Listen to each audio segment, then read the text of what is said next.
We have traveled all over East Africa to find hard-working farmers who we can give the knowledge they need to improve their farms, get better yields, and become profitable farmers. We will see how farmers across the region can learn from experts and from each other in every way. Join us and our experts on this journey and share their families' experiences as they make these changes. Karibu to the Shamba Shape Up Safari.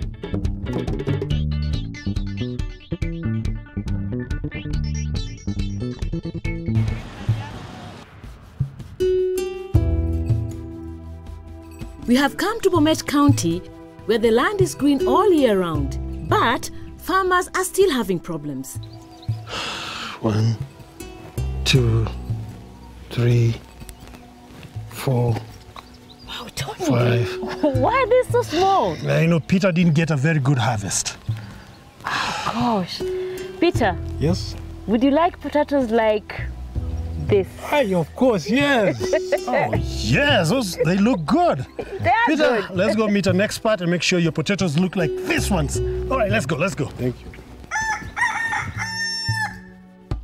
We are with Peter and Ruth, a young farming family who have 6 children.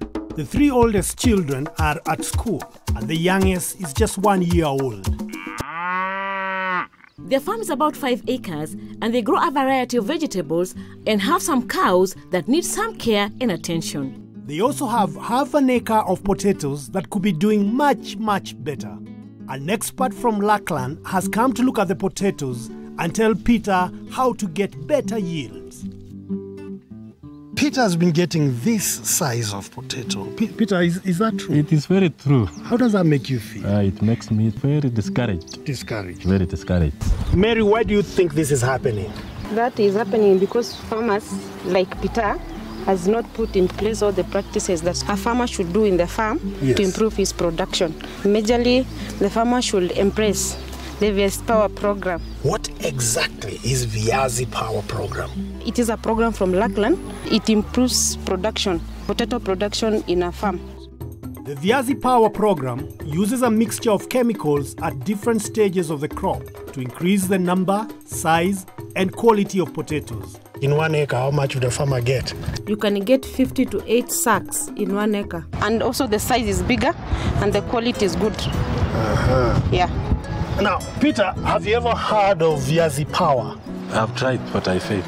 Peter had tried the Viazi Power program, but did not manage it properly. Instead of buying good seed and the Viazi Power treatments, he had to pay school fees. This is a problem all farmers face, and everyone must budget for their expenses to be able to pay for school fees and to invest in the Shamba. What do you think exactly happened? Peter failed because, one, he didn't use certified seeds. He got seeds from the friends, is it? Yeah. Then he came and used it with our Viazi Power products. The second thing, Peter did not rotate the crops. You must rotate your crops to keep the soils healthy and also to stop pests and diseases growing in your farm. If you grow the same family of crop, like potatoes and tomatoes, in the same place every season, the pest and disease which attack them will grow very fast and destroy your crop. Mary, how can I do crop rotation? In crop rotation, first you do not plant the same crop of the same family of potatoes. Like with your case here, you can rotate with maize, beans, go back to sorghum, then you come back to viazi. That is potatoes. What are the common mistakes that farmers make when adopting this method? First, they should do a soil test to be sure of the amount of fertilizers they should use in their farm before commencing on any other thing they do in the field. For you to get the good yield and good quality from our program, you have to use certified seed. So, Mary, in planting Viazi Power, do you plant them just like any other potatoes? No, there's a big difference on how we do. Yeah. So big difference. Very big difference. So do you think we should do it practically? Yeah. All right. Go and see. There are several steps to take in the Viazi Power program. The first is at planting, when you need to soak the seeds in a mixture of chemicals. The chemicals come in a box with enough for half an acre field. Always remember to wear protective gear when handling chemicals. Have ready 20 liters of clean water in a bucket. Mix in the chemicals from the planting pack for soaking. Tricoteg, Mytech, Vitazine, Maxi Boost, and Black Magic. Then stir well. These chemicals will help to stop fungal diseases, kill nematodes, stop potato scorching, make more shoots sprout, and give the seeds the food they need to grow well. Put the seeds in a sack and soak in the mixture for 6 minutes. Then drain the sack. Now we need to plant the treated seeds correctly. On your prepared potato field, dig furrows 25 centimeters deep and 75 centimeters apart. Mix either NPK or DAP fertilizer with Black Magic according to the soil test results. Sprinkle the mixture along the furrow and mix with the soil. Plant the seeds 30 centimeters apart and 10 centimeters deep with the sprouts facing up. The next steps for the Viazi Power program are foliar sprays at the 10-leaf stage and at the flowering stage.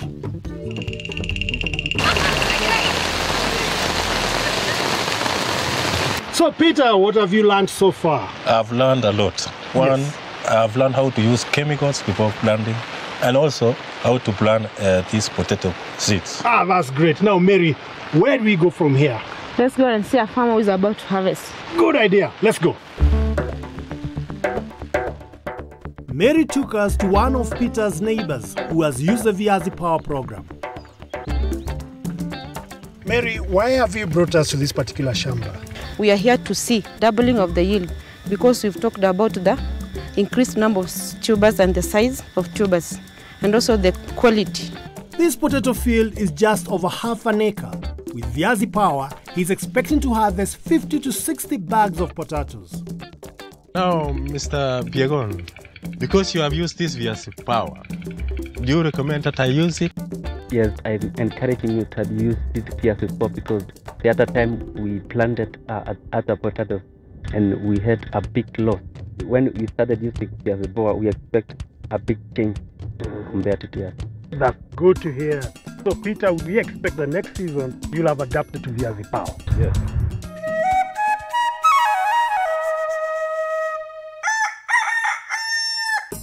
It's about lunchtime, and while Tony and Peter have been away, I've been talking to Ruth about keeping her family healthy by cooking the right vegetables. Florence from Real Impact is an expert in nutrition and can give us some good cooking tips. First, we need to choose the healthiest vegetables on the Shamba for Ruth to cook for the family. Ruth here has an assortment of all types of vegetables. I mean, she has spinach, spring onions, spaghetti, kunde. So where do people go wrong with nutrition? Most households, you find them just cooking sukuma wiki. Right. Or spaghetti. But the mixing is good if people want to keep the good health. So how you prepare the vegetables, does it matter? Yes, cooking matters. But Ruth, how do you prepare your vegetables? Well, I just washed them before I cut. Okay. Yeah. It's good that you start with washing. That's okay, because some people do the washing after cutting, which is not good for the nutrients because they wash away. After washing, you should cut big pieces. Okay. If you cut small pieces, you leave a lot of nutrients to disappear, and it's not good. So if you cut big pieces, it's good for you because you keep your nutrients. Does it matter how you wash them? Yes, it matters. You have running water, and then you make sure that they are cleaned on both sides well. So after that, what do you do? After that, now you can cut your sukumas into big pieces. Does it matter how you cook it? Yes, it's very important. Ruth, is it possible to explain to us how do you do your cooking? I wash first and then I cut into small portions, and then I just fry for a short while. How long? For just 30 minutes. 30 minutes? Yeah. That's another problem or mistake that people make, so that you have very nice vegetables like you have here. They are well mixed, but then when you come to cook, you cook it for too long. because mostly vegetables, 5 to 8 minutes should be maximum. It's good when you eat, you feel a bit of the crunch. Sometimes they are cooked too much, they even turn to another dark green color, then you've lost it. So it's good to cook it for very few minutes, and when you eat, you feel the crunch of the vegetables.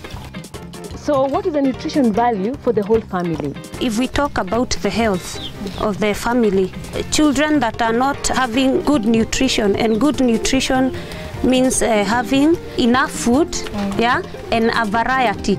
So children are not suffering from malnutrition like kwashiorkor and marasmus. When you come to the study, good nutrition help your children to stay focused, concentrate in class, and even have a good memory, yeah, to remember things they've learned. So remember, always wash your vegetables before cutting. Then cut them into big pieces and only cook them for 5 minutes. All this will help keep all the goodness in the vegetables so her family stays strong and they can concentrate better at school.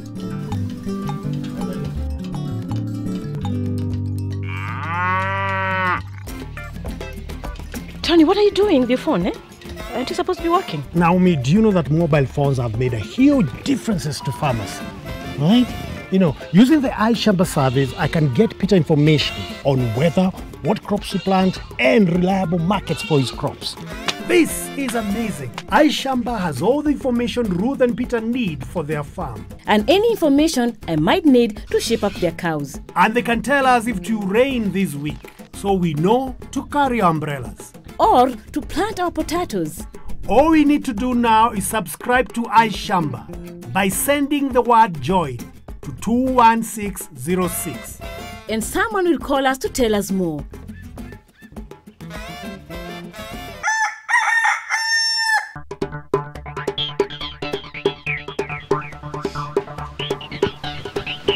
Wow, Tony, I see you've gotten information of growing big potatoes. Oh yes, but there's still lots of work to be done in this Shamba, and first I'll do a soil test. Yes, and there's an expert coming in to check on the cows. And we'll see you right after the break. To receive all Shamba Shape Up leaflets, SMS the word all with your name and address to 30606. Welcome back to Shamba Shape Up. We are in Bomet with Peter and Ruth. And we have shaped up their potatoes and the vegetables they eat.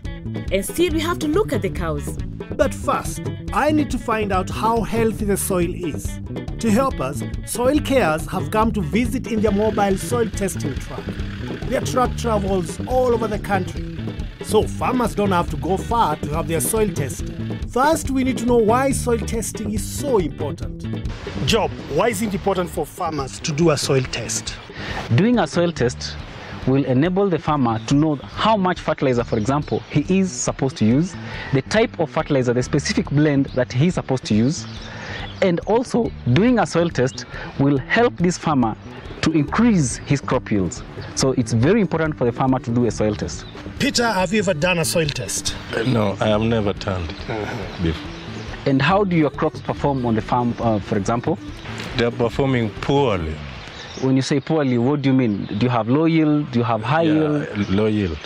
That's the reason why you need to do a soil test. Yes. What crops are you planting? I normally grow maize, beans, potatoes, and so many other crops. One important thing that we're going to do for him is we're going to do a soil test for him so that he can know the type of fertilizer he's supposed to use, the amount of fertilizer he's supposed to use, and any other soil amendment that will be required for his farm for the specific crop that he wants to grow. You want to grow potatoes? Yes.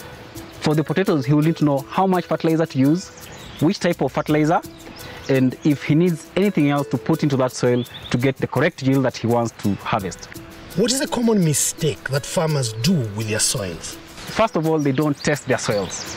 They always buy fertilizer and they apply blanket fertilizers from the market without caring to know if that is the right fertilizer for the crops they are growing. It's a big mistake for the farmers. Job, how is soil care different from other testing units?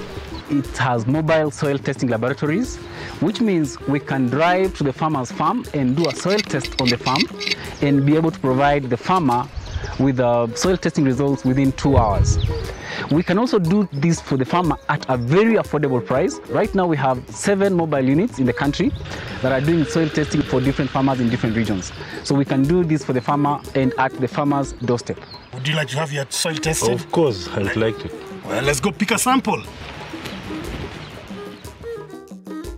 Use a soil auger and dig out soil from 20 places in the farm. Push it into the soil and turn it a few times. Pull it out and pour the soil into a bag. Follow a zigzag or W pattern over the whole area that you farm in order to get a good sample. Take everything that is not soil, such as grass, roots, worms or rocks, out of the soil sample. Peter has done a very good job of collecting the samples. So what do we do from here? The last thing that we are supposed to do on this farm is for Peter now to take his farm details. He should indicate to us his phone number, his full names, the total acreage that the sample has been taken from, and the crop that he intends to grow in the next season. Then we can take the soil to the mobile soil testing unit. Oh, great. Let's get there. All right, thank you. The sample then goes to the lab and Peter gets a reference number. While we wait for the results, we get some top tips from other farmers on the Soil Cares TV. Soil, so it isn't eroded on the left-hand side. The lab takes 2 hours to analyze each sample. They test for phosphorus, nitrogen, potassium, micronutrients, organic matter, and acidity. When the results are ready, the lab prints the report. It's time to find out how healthy Peter's soil is. Job, I can see you have the results of the soil tests. How do they look? So far, on average, his farm looks good. His soil pH is 5.1. So if he's growing potatoes, this is an okay pH for growing potatoes. So he does not need to do liming at this point in time. On the soil fertility part, we tested for nitrogen, phosphorus, and potassium. Our results indicate that his field has low nitrogen, but he has enough phosphorus, and he also has low potassium. That means that the type of fertilizer he needs to use must have enough nitrogen and enough potassium. Okay, Manawafula, which fertilizer should I use? From the test results that we have, we are recommending that you use Mare fertilizer 17-17-17. That means it has 17 parts of nitrogen, 17 parts of phosphorus, and 17 parts of potassium. And following instructions, can the farmer recoup the cost that he has spent on the soil test? Just to put that into perspective, Peter, yes, how much money did you harvest from your farm the previous season? 27,000 Kenya shillings. If Peter follows the advice of the report, he will for sure increase his harvest. This means even after paying for the soil test and the cost of fertilizer he will need to use, he will still make a healthy profit and can take home more than the 27,000 he made. Following the regular Soil Cares advice will help you to take good care of your soil and ensure long-term soil fertility and high yields. This means increased income. What else can I grow in my Shamba? From the test results that we have, you can comfortably at the moment grow potatoes. But if you are to change the crop to, let's say, maize or beans, we are recommending that you do a bit of liming to raise your soil pH so that it's suitable for growing those crops. We are also recommending that you also add 2 tons or 2,000 kilograms of compost manure to your farm to make it better so that it can hold more moisture or more water, and you can also add more nutrients from the organic manure for your crops to perform very well. The soil report will even tell them how to improve their fodder plot for their cows. If the cows have enough food, they can produce more milk. But feeding the cows well isn't all. You need to get a lot of milk. We need to know how to get rid of all the ticks these cows have. Ruth and Peter here have a nice cow shed, as you can see, but they're not happy. I've inspected your cow shed and I can say you've done some work. But there's some question I would like to ask maybe that will help me to understand more of the challenges you are going through currently. First, I would like to understand how much milk you usually get per day from the 3 cows we've seen. 18 liters of milk per day. 18 liters per day from the 3 cows. Yeah. So that comes to an average of like 6 liters per cow. Yeah. I would also like to know how frequently do you do your spraying on your animals? We normally spray twice per month. That means after 2 weeks we twice per spray. month. Okay, when you talk of profitability of the farm, there are some things we look at. We have to look at like 4 aspects. That is 1, tick control, worm control, nutrition, and the general management of your animals. If you talk of 6 liters per cow per day, under natural circumstances, a cow is supposed to produce not less than 5 liters under natural pasture without any supplementation. That means you are actually underproducing. You are not actually producing as to the expected levels. And I've already inspected your animals. I found that they have some ticks. Ticks are actually one of the problems you are looking at farms. If you look at tick infestation currently, it's so high.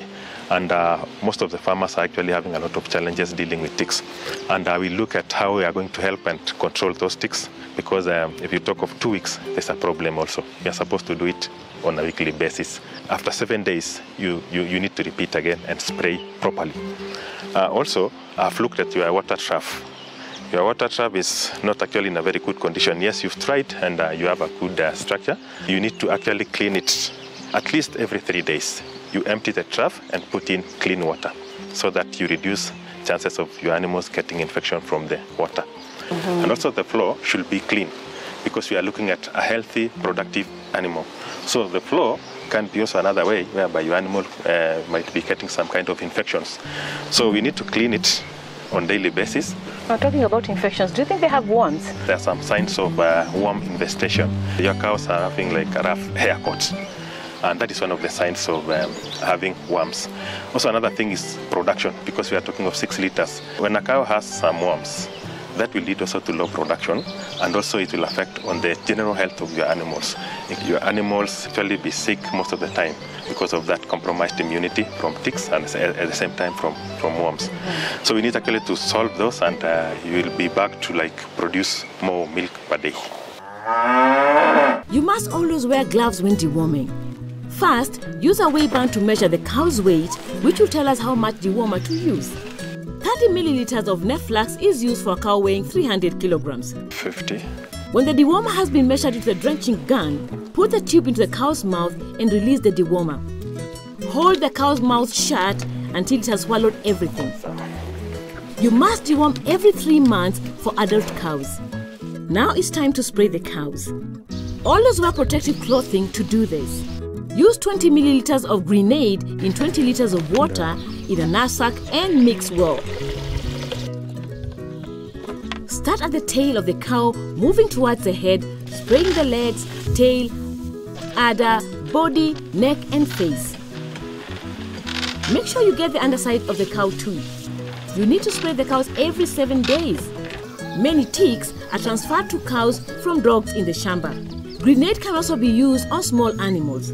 So, if you spray your cows, you can also spray your dogs and your goats if you have some. If Ruth and Peter can keep the 3 cows from worms and ticks and feed them well, each cow should give them at least 15 liters of milk per day. This will give them an extra 30 liters of milk to sell every day, which will pay for the children to go to school. We have looked at the potatoes, the cows, and the soil. The soil test is very useful, but farmers also need to stop soil being lost from their farm with rain or wind. Soil erosion will take the good soil from your farm, and you will not be able to grow good crops. As you know, we have in Kenya this soil erosion, taking all our good soils from our farms because we don't manage them quite well. They go and pollute the rivers. So people who are depending on that for water use, they are getting poor quality water. And that is why we are saying we have to focus so much on our soil because we depend on it for our livelihoods. What are the solutions? One of the issues is that we have to go in for soil erosion control, especially when we are looking at the landscape management. We start on farm. You will find the upper part of the farm is more fertile because farmers can easily use organics and mineral fertilizer because of the distance from the household. All farmers have to know the knowledge on how to manage their soils And that will be a collective responsibility for the community, so that some of the soils that are running to pollute the rivers are not doing that. And then we can be able to retain that soil in the place where it is supposed to be. To stop soil being taken by water or wind, you need to make terraces or contours to hold the soil where it is. When soil is washed away, it pollutes rivers, lakes and dams, so that people cannot use the water there anymore. So you're saying one farmer can affect the community at large? I can give you an example. If a farmer had upstream striga weed seed, if it is carried through the surface runoff, it is going to impact on the neighbor, so that he has again another infestation of striga on the farm, which eventually reduces on crop yield. And looking at our farmer's Shamba, do you think he has managed his resources well? He's trying his level best, but I think he is not yet up to the management that is required. We could focus on declining soil fertility problems. Within even the farm, we have all this soil variability. Fields that are very close to the household, they usually tend to have more inputs than the fields that are very distant. One example, the soils that are very far and which have problems like this one, you'll find there is less organic matter content in it. It's a bit sandy and also loose, in that there is no stickiness. But the ones which are with organic material, it's sticky, which means they hold more water, which can be used for the plants to pick up the nutrients from the soils very faster, and that one will result into higher yields. Unlike this one, because of the texture, less organic matter and less mineral nutrients, you find the productivity is always low. But he can do better? Definitely, and he has now to focus on the lower fields. And this one, he has now to bring more of the organics down. He has also to bring more of the mineral fertilizers down, and he has to do a bit of residue retention more downwards here. Like the maize stover, all the crops that after harvest, you should be able to leave it and plow it in, so that we have more organic matter into the soil. Now, Peter and John, I can see you're both holding maize stalks. Where did you get this one from? This one, I got it from this lower part. It's still in your Shamba? It is in my Shamba. And that one? It's also my Shamba, but the upper side of the land. This is explained. A field which is very close to the farm has all those components. And even in terms of water retention, it is high, so that nutrients can be picked up by the crop, and then you have better yields. There you will get less than a ton per hectare. Here you will get about 6 to 7 tons. Wow. Peter's maize is healthy and tall near his house because he has been putting all the manure on the soil near his cowshed. He needs to put more manure on the lower fields where the soils are poorer to get his crops to grow evenly, so he can get a good harvest from all his fields. What can I do? Can I carry this manure up from there to this place? You have to do your farm plan well. You don't have to waste more resources there. You now separate the ones with the less resources. I know there will be labor involved, but the yields that will be able to come out will be able to cover that. So you need to transport that farmyard manure and also mineral fertilizer. We have learned a lot on this farm, from the vegetables, potatoes and the maize to the soils and the cows. Peter and Ruth are going to work hard, and we're sure when we come back, we'll find a healthier and more profitable family farm. If you'd like to receive just a leaflet for this farm, SMS farmer, that's the name of the farmer, with their name and address to 30606. Shamba Shape Up is online. To learn more about today's topics or to watch any of our previous episodes, visit shambashapeup.com, select the episode and click play.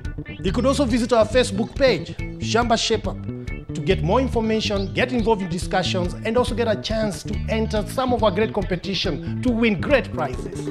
You can also find us on Twitter @Shamba Shape Up, or simply text 30606.